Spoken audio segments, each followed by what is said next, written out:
This discussion is What Public Safety Wants You to Know, a conversation on priorities, challenges, and partnership. And with that, I will hand it over to Mark McCall, who will be the moderator. Thank you, Jeannie. Appreciate that. And looking forward to this panel. It's a fantastic group. We've got Bob. Bob Penny is representing the ECC community. Andy is, of course, representing the kind of the fire sector. John with the mission critical workers coming from kind of our subject matter expert in all things. And then Frank with his law enforcement background, kind of representing the law enforcement community. And thanks, guys, for being a part of the panel. Appreciate you volunteering for this. All right. So this first question is for everybody, but try to make this in 1 or 2 sentences. So for Bob, you first. What motivates you to be part of PPVAR? Thanks, Mark. I appreciate it. So why do I sit here and volunteer doing this with all the work that I have? You know, and I think that's the same for everything, for everyone here. For me, it's understanding that the industry, and I've been in 911 for 30 years, and it's really taking technological changes. And I don't say that because I'm director of technology, but when I started in 911, you know, alarms were basically, they came in, you had a Berg, you had couple types, you know, commercial, residential. But as we move forward and as 911 move forward, we're moving into a time where we're going to be able to get a lot of additional data. That's because we're moving to IP networks, next generation 911. And so it's truly a time of transition for 911, also for law enforcement, but I'm sure Frank will talk about that. But in 911, the ability to bring in more intelligence and information for a better response, whether it be alarm or anything. And I think that's one of the things why it's so important to me now is just how can I better not only our response in my community, but representing other ECCs across the country, you know, some 5,000 or more of them. How can we use this technology to better our entire operations, to get better response times, safer community, deal with some of the issues that we have, like getting butts in seats, things like that. And so that's the reason that it's so important to me right now. Thank you. Appreciate that. And Frank, how about from your perspective? Yeah, similar to Bob Finney, I agree with him. But you know, one of my premier career goals is always to enhance officer safety. And with technology today and collaboration with the alarm industry, I see an opportunity to work on continuous improvements on officer safety. And it all starts, if it starts wrong, it ends wrong. And it all starts with the dispatching of the call. So if that call comes in and doesn't have all the information available for that officer to make a proper judgment, then we are missing the opportunity to enhance the foot officer that was on the field. So my premier, the reason why I'm here is to always work on that career goal of enhancing officer safety. Thanks, Frank. Appreciate that. And Andy, how about you? What motivates you to be part of the organization? I think for me, it's the fire service needs to recognize that verification is the future. And I have seen that, and I really enjoyed the last few years learning from those that are in this industry and what that means and what that data means, how it ties into better algorithms so that we improve things ultimately for the citizen. And then when we do that, we provide better service, it's safer service, it reflects on firefighter safety. And so it's just the path and the evolution that we need to take. And this is a great group. Thank you. Thanks, Brett. And John, how about your motivation? What motivates you? I think for me, it's similar to what the others have already said, but it's about improving emergency response outcomes, right? And helping 911 centers bridge the gap between the alarm monitoring companies and public safety to ensure that they get the right information that they need, that's more accurate, it's actionable, and things like the AVS-01, the Alarm Verification Scoring Standard, gives them additional insight to, as you know, Frank just mentioned about responder safety, or as Andy said about responder safety. And that's really kind of key. So PPVAR is a unique organization that kind of bridges the gap between two communities that maybe haven't worked as well together in the past. And I think we've really advanced that mission to help provide great information, timely information that makes a difference when 911 call takers and dispatchers are assigning field responders to go out to alarm activity. All right. Thanks, Sean. Appreciate that. And this question for the whole group as well. And we'll start with Frank here. Frank, what is the most important thing you'd like PPVR members to understand about the realities and the priorities of public safety today? Frank? Yeah, look, the priorities today of public safety really haven't changed. That is to make sure that they protect the greater citizenship of all of our communities that we represent, and to work with every single opportunity and every partner available to enhance the overall safety of a community. And that's where we come in. We come in into one of those elements, to making sure that the alarm industry, which happens to be the #1 safety partner for all law enforcement. And I'll mention it again that, and I'm sure we'll talk about it again, but about 39 million homes are protected by alarms across the country. That's about 32% of all homes across the US. And so when you think about that, there's no other industry that provides greater overarching oversight to safety than the alarm industry for public safety. So the #1 priority for law enforcement today hasn't really changed. The reality is that what has changed, as we've heard from Bob Finney and the others, is technology, and the opportunity to utilize technology today to provide an added value opportunity to enhance our safety and that of the public. Thanks, Frank. And Andy, you're coming from the fire sector perspective. So what's the most important thing for you that you'd like for us to understand about the priorities and realities for public safety today? I think it's that the fire service is getting busier and busier as we all continue to age. We use the fire-based EMS service more and more, and so that generates more and more call volume. And so it puts added pressure for any type of alarm that's not deemed unwanted. It puts more pressure on that and more scrutiny about what it actually takes to respond and deliver service there. And so we have this continuous push, and I think the fire service gets to respond independently, but as a whole, we all have to understand what that means and what that looks like, and we need your help. Thanks, Andy. And John, from you, priorities, realities, public safety? Yeah, I think everybody would say that everybody's busy, and there's this deluge of data coming into 911 centers every day.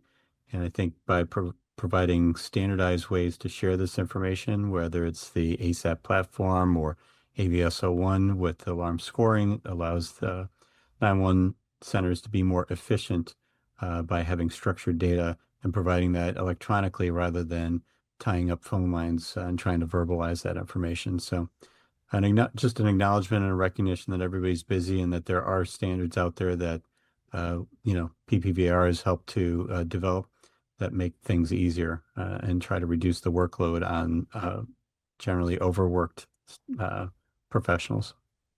Mark, you're muted, but I think you were asking probably, am I up? I was muted. My apologies. I had a dog barking in the background. Needed to get that out of the audio. Yes. So Yeah. for you, lastly for you, what's the thing that you'd like for us to understand? Sure. The wonders of remote working, right? One thing I think is important to understand is public safety in one way hasn't changed, right? I mean, you think back at the days of the program emergency, right? You need the medical response that you need to get and help the patient. Fire needs to get the wet stuff on the red stuff. Law enforcement, they're out there to catch the bad guys. So the prime mission hasn't changed, but the community expectation, and look at what's happened, and I'll just use policing as an example over the last decade. The expectations around that have changed and grown exponentially, looking at how we're doing things in every field. How can we do it better? How can we reduce response time? If there's a mistake, what did we do wrong? And it needs to be corrected. And it's not just local anymore, because now, a 24-hour news cycle, everybody knows what everybody's doing, and the comparisons between different first response agencies, which isn't a bad thing because we all want to improve. But how do we improve that? How do we improve what we've been doing for years? And that's what everyone's talked about, is technology and doing more with less in many senses. They want a better, safer community, but how can we do it for fewer taxpayer dollars? So those are questions, first responders are trying to answer, but same thing, alarm vendors, providers, same thing. They're trying to provide similar thing to their customers. So how can we then look at that maybe from some different angles and do better at what we're doing. And that's why, as mentioned, the standards and the technology are here now, and the ability to grow, start kind of with that foundational changes within public safety technology, and you know, kind of move with the tide and provide better services. All right, good. And Bob, sticking with you, so a question for you. When an alarm call for service reaches you from an ECC perspective, what determines whether it gets priority? Take us through that decision-making process. Okay. And just everyone keep in mind, you know, I'm one ECC out of many, but generally speaking, you know, and I should also say, you know, that there's the protocol or the procedure, and then there's the operational reality sometimes. But generally a priority is determined in an alarm based on the information coming in. It may get a certain call type, right, within our computer-aided dispatch system, whether it's in progress, not in progress. You know, better information, maybe get a better call type.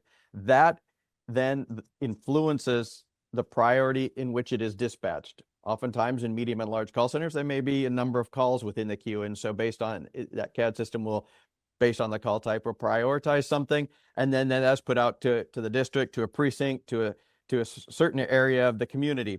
Now, once that call is received, oftentimes based on the call volume, things that are going on in the community, if it's very busy, then the sergeant in the field may take that and prioritize that within, you know, the officers that he or she has available. That decision right there is also heavily impacted by what information comes in with the alarm, right? What information do they have? Is there some indication that this is more than just the typical, you know, alarm type scenario? Because if there's additional, whether it's somebody on scene, whether it's, you know, video or audio information, that will automatically, in the sergeant's mind, automatically, I say generally, it will automatically cause in a higher response and sending responders more quickly to that incident. Thanks, Bob. And just a general comment to the audience: if you have questions, please drop them into the chat channel down there. We're going to do what we can to make sure we have enough time to cover any questions that you might have. So please, if you have any questions for the panel, please drop them in there. Frank, from what makes a private sector partner most effective from a law enforcement perspective? You know, in policing, there are three methodologies that they utilize. One is community-oriented policing. We've all heard of that. The second one is intelligence-led policing, where we utilize information from data and intelligence to address common issues. But the operative one that's commonly used to solve problems is problem-oriented policing. And the essence of problem-oriented policing is developing partnerships. And I would say, if you look at the alarm industry, it has the highest number of opportunities to create partnerships because of the sheer numbers. Right? I mentioned earlier, 39 million homes approximately being covered by alarm industries across the nation. The unfortunate thing for policing is that we have missed the opportunity, but we have since, in the last several years, have been able to bridge a lot of that communication gap to let them understand that the alarm industry is the best partner they could ever have to protecting homes. The alarms are always on, they're activated, but I do want to mention that in terms of partnerships, it's all about continuous communication. It's gentle pressure, relentlessly applied. As we all know, police departments, you know, move slowly. We all know that, but it's just gentle pressure, relentlessly applied on both sides, right? On the industry side, on the law enforcement side, to continue to push forward that communication so they understand how technology today is playing a vital role in delivering actionable information to the ECCs at a pace today unlike ever before. Thanks. Thank you, Frank. And Andy, fire response has earned a different level of trust over intrusion response over the years. What can the rest of the industry learn about how that trust was built? We're fortunate that we have that trust, and I think it revolves around the fact that most of the systems were either commercial for assembly occupancies or business occupancies. And so we told you to have it, then we showed up to inspect it. And then when we get calls, we actually respond to that. And so that entire model created a framework for consistency, and it happened nationally. I think the change that we're seeing is we have more and more non-mandated systems in each of our homes, and we're protecting and a lot more of them. So how do we respond to that and keep those same high levels of quality in play is something that could be learned maybe on the intrusion side. The other thing that I think stands out to me is that, at least in the two departments I've worked with over the last 30 years, is that we don't cancel. Once we get a call, we're going to show up unless there's something next door that's on fire. It has to be something unusual. And so providing that service, showing up, what went wrong, how can we prevent this the next time? Whether that's a homeowner or whether that's a business, it becomes a big deal when 3, 4, 5 people show up to investigate what happened there. And so maybe that's another potential solution on the law enforcement side of what does that look like and how can we mitigate the next alarm? So Good points. John, you've worked with agencies across the country. What separates communities where public safety and alarm companies have a strong partnership from those where that relationship struggles? I think, having, viewed this kind of relationship, as kind of an outsider in some respects, a lot of times the difference really is not about technology. It's about the operations, it's about the policy, but it's about the relationship. And I think the thing that sets those communities apart that really are doing it well, or they've already established a strong relationship. Andy just mentioned talking about trust, where there's that relationship in place that, the alarm monitoring companies, technology providers, the ECC professionals, when they know each other, when they trust one another, they communicate regularly, and they're looking to solve problems rather than just trying to, point at something because something didn't go really well.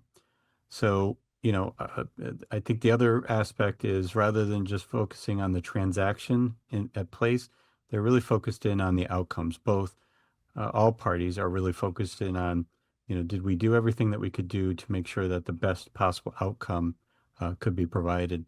And again, that goes not only for responder safety, but the safety and of the citizens, right? Did the systems work as they were designed? And again, did it produce a good outcome? Thanks, Sean. Appreciate that. Frank, where do you see opportunities for improved collaboration between public safety and our industry? Yeah, I think it's outreach on both sides. I think first we have to inform as many law enforcement agencies as possible of the opportunity that exists within the alarm industry. And then on the alarm industry side, we got to make sure that there's continuous communication being action that they take to have continuous communication with law enforcement. An example would be that all these integrators, they should be in contact with their local police officers in their neighborhoods. Almost every city practices community policing, and there's an opportunity for each alarm company to make contact with their respective officer, have continuous communication. I know that Joey, for example, has practiced this many times in California in her area, where they continuously communicate with the law enforcement. And it's just really about that connection and then educating them on the opportunities that exist within the alarm industry to continue the partnership of protecting homes and businesses throughout our country. Thanks, Bob. Appreciate that. John, Frank, appreciate that. Bob, from an ECC perspective, what's one thing that monitoring centers do to make your job harder? And what are some things they can do to make it easier? So we've had a couple, themes that throughout all the comments, and it's not going to be far off. We've talked about trust and collaboration, building relationships. But I think one of the biggest things is adoption.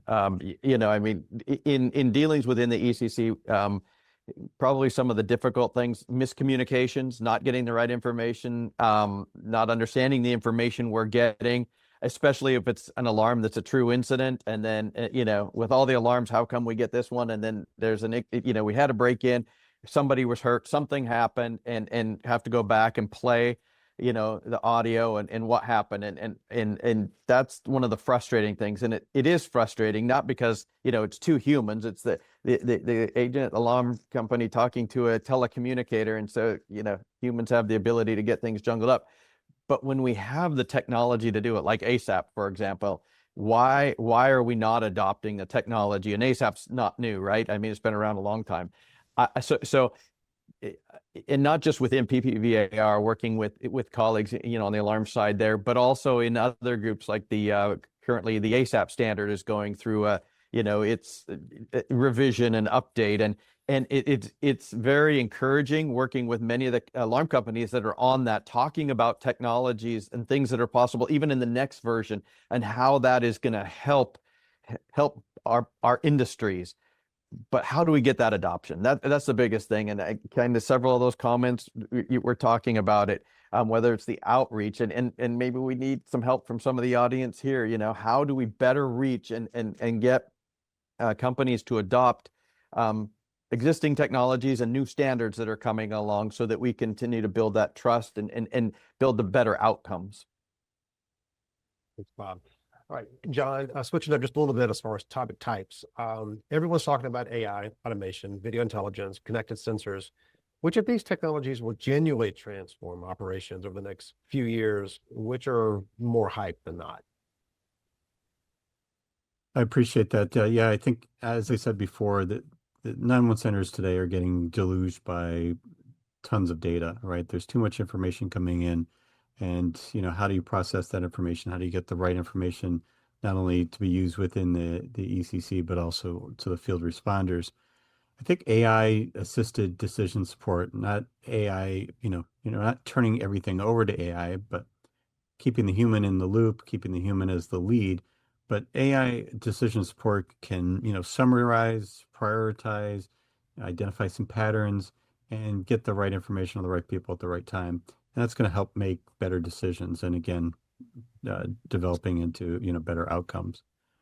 I think video intelligence is certainly demonstrated its ability to be very actionable. You heard that earlier from Frank and others.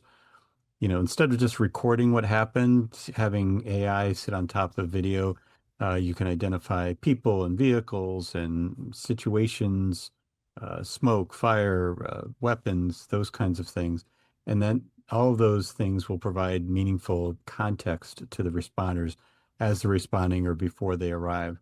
So that automation is, I think, going to be, important.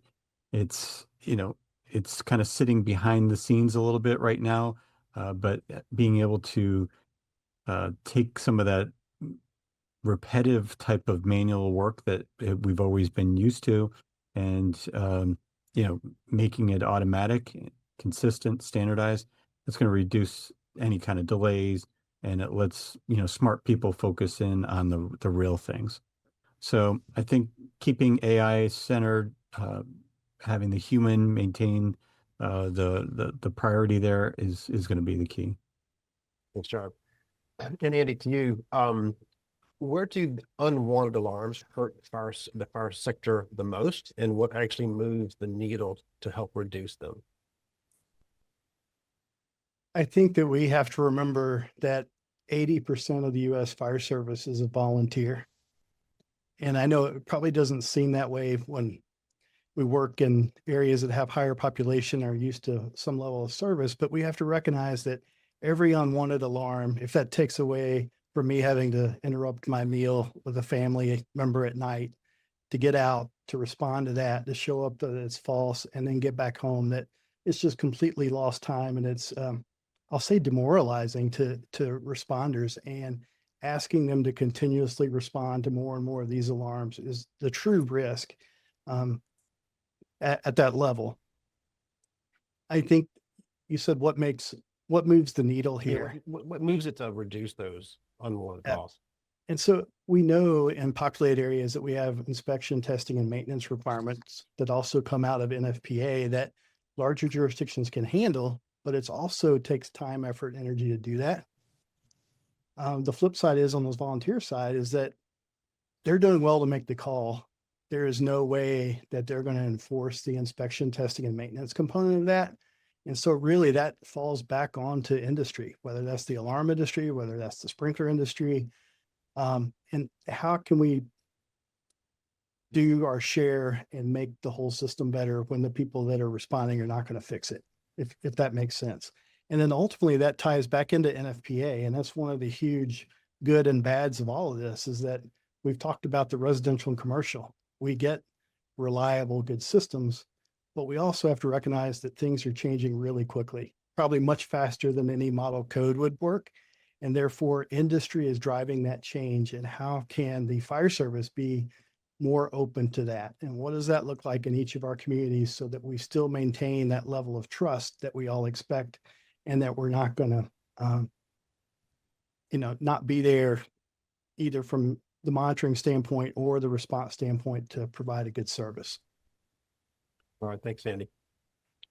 John, coming back to technology just a little bit, as that becomes more capable, what becomes more important about human relationships between public safety and the alarm monitoring professionals? We've been using this term a lot during this call about trust. Trust really becomes a differentiator as that technology becomes smarter and smarter. People really become more important. AI can analyze the data, it can automate the movement of information, it can generate alerts. But none of those technologies are going to just automatically create the confidence and that trust that is required between those agencies. So public safety really and 911 really has to trust the information coming from the alarm monitoring centers, that it's accurate, it's timely, it's meaningful, it's actionable, and that requires communication. It also requires a good foundation in governance and policy. It requires common standards, which again are things that PPVAR has been focused in on. But it fundamentally, you have to start with the relationship between two people, two humans, two organizations, and recognize that you got to have that in place first before you can be successful. Thanks, Sean. And Andy, as we mentioned earlier, you're the first fire sector person to be on the executive board. Congratulations again. What does the fire community need this partnership to deliver? That's a really difficult question, by the way. It's, to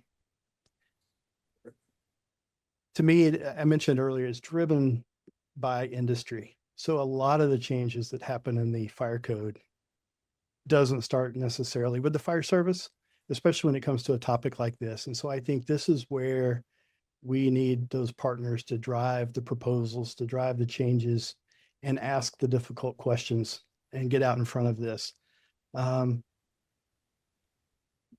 We know the benefits that the technology has, and we've mentioned ASAP to PSAP. I'm very fortunate to work in a community that has that. We know that it's shearing 45 seconds off of call processing time. Making up 45 seconds in response is impossible, but clearing it just from that standpoint makes a difference. Just last month in our county, we had a response where essentially the ASAP to PSAP automated residential alarm for a smoke detector came in within seconds of a 911 caller. I believe the system woke him up. He was calling 911, and that signal had already been transmitted, processed, and made it to the ECC and was being dispatched at the same time. And when you describe that and realize all the pieces that have to fall into place to make that happen, if we had talked about this even 10 years ago, we'd all be shaking our heads, but we've got to recognize that that type of change is continuously possible to keep making those movements. And that's where you get that huge buy-in and say, this is really a value add. But then also, what can we do in that time frame to verify and validate, since we have so many more tools? And so it's a wide open field, and I'm looking forward to participating in that process even more. And I know we have a lot of good people assigned to it, but we need more help. Thanks, Andy. That was a great answer. Bob, this one's to you. If you could have every alarm dealer, every alarm integrator in one room, what would be your ask? I would love that opportunity. Same as having every ECC director in a room. So, every one of us, we have priorities, oftentimes competing priorities, not competing because one's more important than the other, but just because we all have 24 hours in a day. There's resource restrictions, there's financial restrictions, et cetera. So if I had everyone in a room, I'd ask, how can we look at what the collaboration going on with the alarm companies, public safety, what we're doing here, and everybody here on this call obviously has some interest in this, right? Or they wouldn't be on this call. How can we better what we're doing for our communities, for our companies, for our agencies? This is important now, but when that next priority comes, I mean, whether it's a revenue question, a regulation, a new technology, staffing issues, ordinance changes, that's all important. But how do we keep this in focus and work together as two industries to bring about this? And I would ask everybody to ask that question, because I have the same problem amongst PSAP directors. This is important. We can, Andy talked about the ASAP savings. I mean, he talked about the 45 seconds up front. I get about 30 hours of telecommunicator time, but in seat time saved, because I'm not on the phone. They're not on the phone with an alarm company, because it's coming in through ASAP, much more pertinent information coming in through ASAP, and I'm not having to have that human to human conversation. And of course, those are the same telecommunicators that are handling 911 calls and handling radio traffic. So that's 30 hours a month. So I mean, how can we continue building on this? And we have to stay focused on it as one of our priorities. And how do we get others that aren't here, in this audience to join us to be able to do this? Because obviously that will multiply the abilities and to move all of this forward for all of us. Right. Thanks, Bob. Appreciate that. And Frank, as we consider AVS-01, ATN, the upcoming VMS standard, how do we motivate wider acceptance of these standards? Yeah, listen, just listening to everyone talk here, we're all champions of this cause because we believe in it. And we believe in it because we've been informed of all the facts and the validation steps that have been taking, steps throughout the last several years. But we need to develop more champions across the country, across all industries. My job as a PPVAR member is to bring more champions to the table. And I'll ask each and every one of you to do the same. Bring more champions to the table. And every member that's listening today, and everyone that is interested in this topic, become a champion of this. And we're going to enhance safety across the board, not just for law enforcement and firefighters and first responders, but also for the security personnel, homeowner associations, communities across the country. Developing champions will get us there in a much more rapid rate, as we have seen it in other areas as well. Thank you. Thanks, Frank. Appreciate that. Okay, so for the next portion of the panel session, we're going to kind of have just an open discussion between the panelists. I got a couple of questions for them, and guys, just bounce the ideas off each other. Just have a conversation and back and forth. First one to the panel: what is one myth that each side believes about the other that you'd like to bust right now? And who would like to go first? Well, I'll go first. I'll go first. There you go. I think one of the myths in law enforcement is that all the alarms that come out are false alarms, or that 99% are false. And I think today, because of what we've done with validation, that is totally, totally incorrect. And that's the myth that we have to break. It is a myth that 98% of the calls, or 99, are false. That's not true. Today, we are reducing false alarms with significant numbers. If you look at ADT, Sonatrol, all the other companies working collaboratively with validation scoring, we have been able to reduce these detections that don't require police by significant numbers. Thank you. Others? Bob? Yeah, I was just going to, think about for a moment law enforcement presence. I mean, do you want to see a law enforcement officer? And you think about, there are oftentimes you see that idiot driving down the road at 115 miles an hour, cutting everybody off. And isn't it great when there's a state troop or a law enforcement officer there that's able to stop that person? Or when you're a large event, at a FIFA event or a football game, or something, and crowd control and parking, it's great to have that law enforcement there. What about at your house or your place of business? It's really great to know that they'll be there if someone tries to break in or has broken in and, broken your security, gotten into your space. But what about when, it doesn't, when it's not an actual event. And then the neighbors are all asking questions because, why is there a law enforcement officer there at your home or business and coming up, we have our demographics here, a lot of older retired folks and, with not a lot to talk about. So a law enforcement officer in a neighborhood or an HOA can stir conversation for a couple of weeks. And like Frank says, our false alarm rates are getting better, but that's, I just throw that out there. We want to be able to utilize correctly our resources. And so it's good to have law enforcement out there, but we want them out there at the right and appropriate times. Thanks, Bob. Any other myths, Andy or John?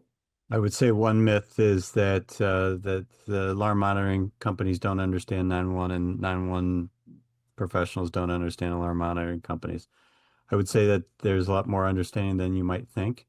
The people that are working in the alarm monitoring companies today are very passionate about the work that they do, and they care as much about their subscribers and the outcomes and making sure that they're safe and secure as 911 call takers and dispatchers do about the calls and the first responders that they send to those calls. So I think the opportunity, though, is provide some,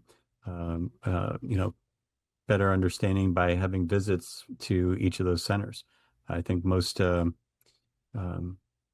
individuals on either side have never had set foot in the other person's environment. So I think there's a lack of understanding in some cases, just because it's a lack of experience. I agree with that. Thanks, John. Anything else on this topic? I'll jump in here quickly, and I'll say that on the fire service side is that when we get an automatic alarm, we still treat them as real. And so we have to have that ingrained. We can't respond and go, well, I'll turn on my switch here in a minute when I realize it's something. And so that's a continual battle with us, or with the fire service, is let's treat it as real. Let's put our gear on. Let's be ready to go to work, because you just don't know. And so that's one element of that I don't think people may or may not realize. But then the flip side of this, and I know I've talked about it with this board previously, is that you wouldn't believe the number of times we show up and the person is doing the inspection, testing, and maintenance, which is really important. But the problem is the message can't go from the sprinkler company to the monitoring center that they are approved to put it on test, or it doesn't get logged properly. And we show up and a guy's sitting there and knew he caused the alarm, and the disruption and the loss of how does this happen? And so it's a breakdown in a major way. And so ultimately, I hope we can continue to improve those type things. Great point. Great point. Anything else on the myth topic from any other panelists? Okay. Andy, a few minutes ago, gave us a really good example of ASAP, where the smoke alarm came in, and that was and how that worked out really well for them. Are there other areas or other examples that the panelists can share for a collaboration between something like ASAP or even AVS-01 or anything else? So any other moments you'd like to share that demonstrate the collaboration between the two industries? Mark, I'll add on. I didn't finish that complete story. Okay. But Yeah, go ahead. and really it ties it up pretty well, is that not only did we get the call into the center and started getting apparatus on the way, but they were able to relay that they saw the person outside, that he's on the phone, that they could see smoke. Those confirmed, validated points, even though you had a 911 caller, is just more valuable, verified data, which makes sure you get the right resources there, because it was a significant fire in this particular case. And I know that even in our city, we've had homeowners on camera recognize a fire while they're not at home and call it in 911. And that's that prioritization you talked about earlier. That is verification when you get it from the homeowner who says, I see something. So how do we translate that, get it to the monitoring companies? We know they shouldn't also have to wait in a queue or a line, whether that's ASAP to PSAP or whether that's that being able to go to the front of the line for these critical calls. It's the next step, and we've just got to keep pushing it, and we've got to go faster. Thank you, Andy. Appreciate that. Other examples? Yeah, Mark, for me, I think the realization of how powerful the AVS-01 standard is, being an ANSI accredited standard, the agencies that we work with, they're all about, ANSI and having an accredited standard. And the fact that when you see an alarm level 3 or alarm level 4, a confirmed threat to property or confirmed threat to life, it's no longer an alarm, and that the 911 centers are taking that information and acting upon it, sending additional resources because they know that there is something going on that's been validated and verified, and that they have the basis and the trust, to use that word again, to justify additional resources to respond. And so, in the past, before you had this validation and verification process, before you had scoring, all you knew was that an alarm was activated. And now with the technology, with the additional questions that are at, and with this classification and this scoring, you know that it's an in-progress emergency, and that field responders can respond as such. And, again, improve outcomes, arrest a bad guy, save a life, those types of things. Right. Thanks, John. Any other examples that the panel would like to share? Mark, not one specifically, but in general, something that we've seen great improvements in over the last couple of years. And a lot of agencies are doing this. Law enforcement agencies are starting to build real-time operations center, real-time crime centers, which is a whole nother element of response, right? And one thing we've noticed is when those, in our case, it's crime analysts or deputies that are in the real-time operations center, they're triggered by an event, whether it's a CAD event or something coming in over the radio, over a phone call. So when an event is triggered in CAD by, say, ASAP, of a burglar alarm, they're very often able to get either a drone in the air, or pull up street cameras. They have access to street cameras in the area. And we've had great successes when we get rapid notification of being able to pull up suspects, view suspects, get descriptions, get them out, and whether we track them with a drone, and we've got some great video following subjects, they don't even know they're being followed, through neighborhoods, jumping over fences, through yards. And then all of a sudden, deputies just happen to show up, surrounding that particular house, and they think they're hiding and hadn't been seen. I mean, numerous outcomes, and it's not just our agency it's happening across the country. So just that quick communication provided, in this case, often by ASAP or AVS, notifications, so that they're aware and have that intelligence up front. It is really a game changer with some of the new technology in the field. Great. Thanks, Bob. All right, so this is the last question for the panel in general, and then we'll open it up to our guests if they have questions from them. So 1 year from now, panelists, what is one thing that should be different about how our industries work together? I look forward to a year from now where there's a greater adoption, not only of AVS-01, but also the ASAP platform, and that these scored alarm data can get to 911 centers, bypassing the phone call, saving not just seconds, but probably minutes, and providing that two-way communication between the alarm monitoring companies and the 911 centers and first responders in real time. And so that's what I'm most excited about. And I would hope in the next year, in the next meeting, we're able to share some real life other examples of how these changes have impacted our industries. And just for awareness, we lost Frank. He had a technology failure. I think his phone died, battery died, or something along those lines. So he extended his apologies, but he's had to drop off the call. And I'm not part of the panel necessarily, but I would love in a year from now to have such a broader adoption of AVS-01, DMS, these new standards coming out. I think they're really great for the industry between our two industries. So I sure with that. All right. So any other things you'd like to see in a year from now? Anybody else? Mark, I would say that the fire service has taken somewhat of it's not really a backseat to the AVS-01, but those same concepts that we have learned is how do we now translate that into actionable data that we can process and get approved within the fire service? How does that get towards our code adoption process within FPA, and really make it work in a very similar way, whether that's on a medical alarm or a panic alarm or a fire alarm? We're good. I know there's a lot of nuances around the fire, mainly because of NFP and other things, but I know TMA is looking at how we can expand the concept of AVS-01 to duress, panic, medical, other signals, including fire as well. So I think as over time, we'll see that standard expand, either new standards for the specific event type or expansions, maybe as one to include those in there. So we'll see over time. Okay. Thank you, panel. Appreciate you for taking the round of questions. Let me open up. Are there any questions from the audience members that would like to address? You can raise your hand, speak up, or drop it in the chat. Anybody? I do have a couple. So these are, so this question here is, how can my company build a better relationship with our local ECC or sheriff's office? Where do I start? Maybe I would say that Frank would take that one, but Frank's not with us. So open up, anybody. What do you think?